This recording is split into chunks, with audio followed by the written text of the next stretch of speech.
Okay, I've never smelled this before. Never tried it. And I got super excited when I saw it on the menu. So here goes the first impression.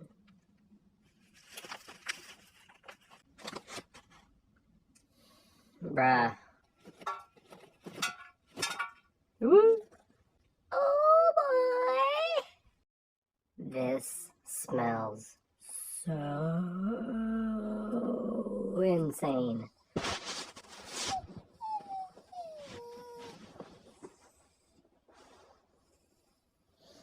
You want to eat, puppy?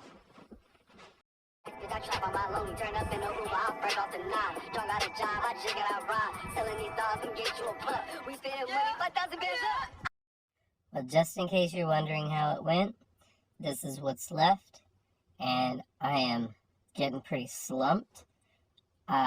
I would definitely recommend the Cheech and Chong brand so far.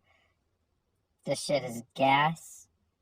It makes Khalifa Kush look like trash. I tried that shit once and never came back.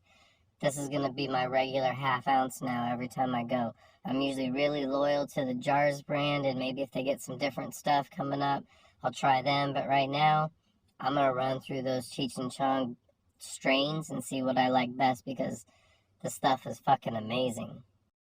Bro, shout out to Rimosa. I love your content, bro. Keep putting it out there. It's going to get traction. It's going to blow up. Just give it time, man. Keep grinding, okay? Much love.